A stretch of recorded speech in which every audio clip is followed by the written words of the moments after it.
Good morning, TGIF. Thank God it's Friday, right? You made it. It's the end of the week, hopefully for most of you. I want to share a quick devotion with you today. Don't stop praying. 1 Thessalonians 5:17 tells us, pray without ceasing. I want to tell you a story. In my mid-20s, while working for Uncle Sam, I spent some time in the Middle East. During my time there, I noted the primary religious practice of the culture, despite being vastly different from my own beliefs, had an incredible dedication to prayer. Many years later, the Lord brought this to my recall. He posed me this question: How is it a people who serve a God that they cannot see nor feel can stop wherever they are and whatever they're doing 5 times a day and pray? Yet my people, who say they love me and know me and who have felt my presence, can barely scrape up some "now I lay me down to sleep" prayers. The question shook me. I pondered it as I began to feel the guilt and shame flood my consciousness. How many times have I gone through my day without giving God a second thought, unless I was blessing my food or going to sleep? It's a tragedy so many people fail to realize that prayer is heaven's hotline. We fail to utilize the number one tool we have. My kids are constantly asking me facts and questions on science and history, to which I commonly reply, I don't know, look it up. You have a phone, use it. Yet so many times, we are just like them.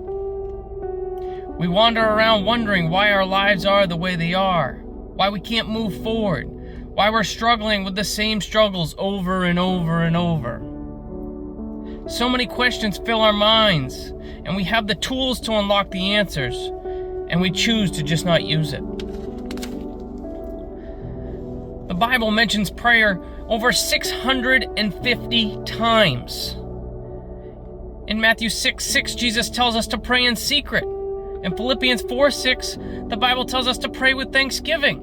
In James 5:16, we're told to pray for each other. And Matthew 26:41 tells us to watch and pray, that we may not enter into temptation. Ephesians 6:18 tells us to pray at all times in the Spirit, with all prayer and supplication.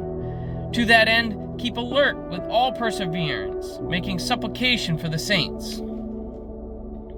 So I say, pray, pray, pray.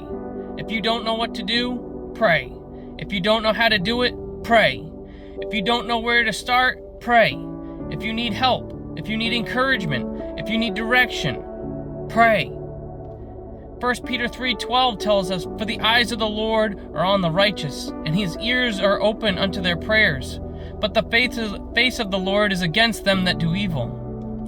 When you've tried everything else, and nothing else works, better yet, before you try anything else, first, foremost, in all things, pray. So I challenge you today. Take 15 minutes out of your schedule and pray. Seek God's face. Make it a daily thing. And pray. And see that the Lord is good. Remember, Jesus loves you, and I do too. God bless.